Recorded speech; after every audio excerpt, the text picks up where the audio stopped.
While the WNBA is drowning in contract negotiations and leadership drama, Caitlin Clark just made a move that has the entire league sweating. She didn't wait for the season to cool off. She didn't ask for permission. She just booked her first major speaking engagement of the offseason, and the numbers are absolutely insane. We're talking about the kind of money that makes your rookie WNBA salary look like pocket change. But here's where it gets interesting. This isn't just about one speaking gig. This is about power, independence, and what happens when a player becomes bigger than the league itself. And it looked like Caitlin Clark has landed her first speaking gig of the offseason. Caitlin Clark, $100,000 an hour speaking gigs. Well, I'm here to tell you, she is not taking long getting back to work, raking in the cash. Because while everyone else is fighting over crumbs at the negotiating table, Caitlin Clark is proving she doesn't need the WNBA to build an empire. And that reality is keeping executives up at night. Caitlin Clark has confirmed her appearance as the featured speaker at the Long Island Association's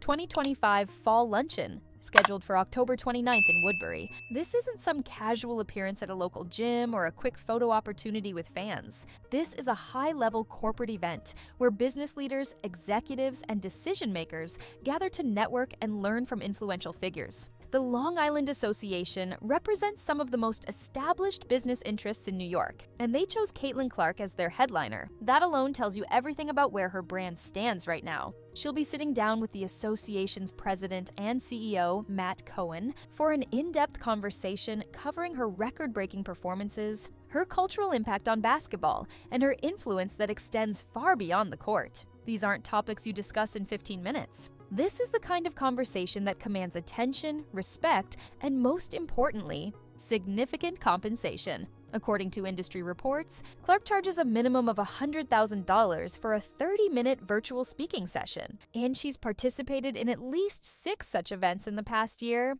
earning a minimum of $600,000 from speaking engagements alone. Think about that for a second. $600,000 from talking. No jump shots, no defensive plays, no risk of injury from questionable fouls. Just her voice, her story, and her insight. Now compare that to her WNBA reality. Her 2024 WNBA salary was $76,535, which means a single speaking engagement earns her more than her entire basketball salary for the season. That's not a gap. That's a canyon. And it raises a question that nobody in the league's front office wants to answer. Why would she prioritize a league that pays her pennies when corporations are throwing $100,000 bills at her just to show up and talk for an hour? The mathematics here tell a story that goes way beyond basketball. The average WNBA player's salary hovers around $120,000 per year.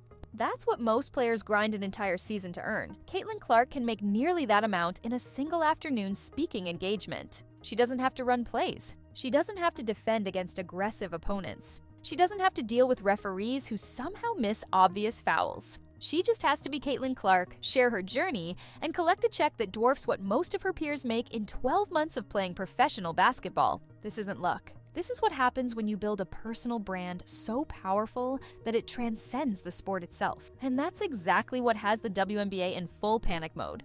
See, the league has always operated on a simple premise: control the platform, control the players. If you want exposure, you play in the WNBA. If you want endorsements, you need the league's spotlight. If you want to build your brand, you do it through their system. But Caitlin Clark just shattered that entire model. She's proving that the platform doesn't control her. She controls the platform. When she speaks, people listen. When she appears, ratings spike. When she plays, arenas sell out. The WNBA didn't create that power. She did. And now she's leveraging it in ways the league can't control, can't monetize, and frankly can't compete with. Let's talk about what this Long Island engagement really represents. This isn't Caitlin Clark trying to stay relevant during the offseason. This is Caitlin Clark showing the world that basketball is just one part of her business portfolio. Corporate America sees what the WNBA sometimes struggles to acknowledge. She's not just an athlete. She's a cultural phenomenon. She's a case study in excellence, resilience, and market disruption. Business leaders want to understand how a college player from Iowa became a household name. They want to learn how she handled pressure that would crush most people.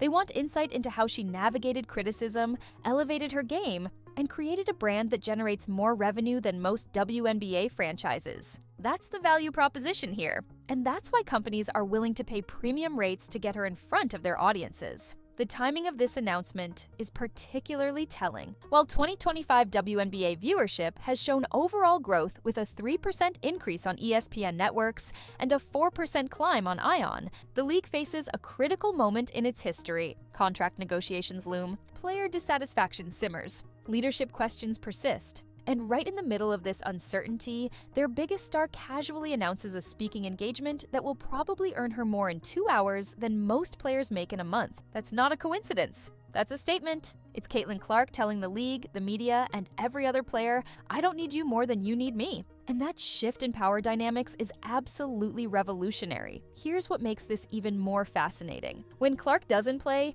the impact on ratings is measurable. Fever viewership on NBA TV games without her dropped about 40% compared to games she played. That's not correlation, that's causation. She's not benefiting from the league's popularity. The league's popularity is directly tied to her presence. Sponsors know this. Networks know this. Fans definitely know this. The only people who seem reluctant to fully acknowledge it are the executives who should be building the entire league's future around protecting and promoting their most valuable asset. Instead, she's out here building her own empire, one speaking engagement at a time, proving she doesn't need their protection or promotion to thrive. Now, some people will say she should use this platform to advocate for other players, to fight for better league-wide compensation, to leverage her power for collective good. And you know what? She is, just not in the way traditional thinking would expect. She's not giving speeches about league reform. She's giving a masterclass in personal brand building. She's showing every young player in the WNBA and every college athlete watching her career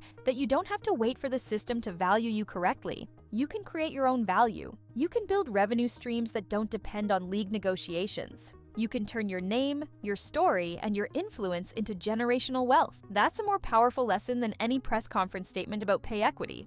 This is the same blueprint that transcendent athletes have always followed. Michael Jordan didn't become a billionaire from NBA salaries. He became a billionaire from building a brand that existed independent of basketball. LeBron James understood early that his value extended far beyond the court. Serena Williams built an empire that will outlast her tennis career by decades. Now Caitlin Clark is following that path, and she's doing it while still in the early stages of her professional career. She's not waiting until she's 35 to cash in. She's building the foundation right now. While her brand is hot, while the demand is insatiable, while corporations are literally competing to book her time. The Long Island Association engagement happens on October 29th, just as the WNBA navigates some of its most challenging internal politics in years. While players and executives debate contract structures and revenue sharing, and all the minutiae of collective bargaining, Caitlin Clark will be on a stage in Woodbury, speaking to business leaders who see her as an inspiration, a success story, and a case study worth $100,000 of their event budget. That image, Caitlin in business attire, commanding a room full of executives, while the league she plays for struggles with its identity,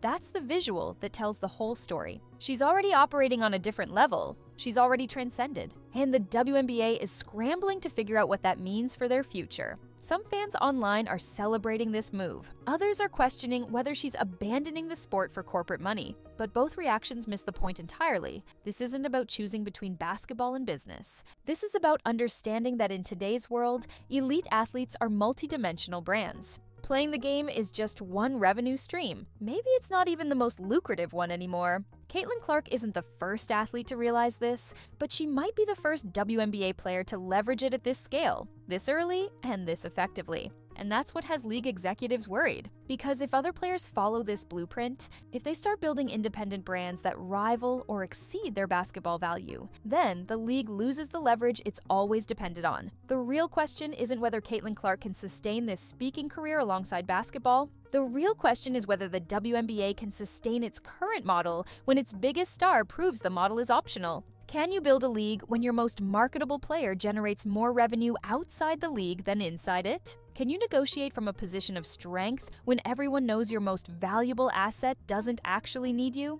These are uncomfortable questions. And based on this speaking engagement announcement, Caitlin Clark isn't interested in making anyone comfortable. She's interested in building generational wealth, expanding her influence, and proving that women's basketball players can command the same respect, the same compensation, and the same corporate opportunities as anyone else at the top of the sports world. So when she walks into that Long Island venue on October 29th, when she sits down for that conversation with Matt Cohen, when she shares insights about her journey and her impact and her vision for the future, she'll be doing something more significant than just earning a paycheck. She'll be setting a new standard. She'll be showing every young athlete watching that your value is what you make it, not what a league tells you it is. And she'll be reminding the WNBA that in 2025, power doesn't come from controlling the platform anymore. Power comes from being the platform. What do you think about Caitlin Clark's move into corporate speaking? Is this the future of how WNBA players should build their brands,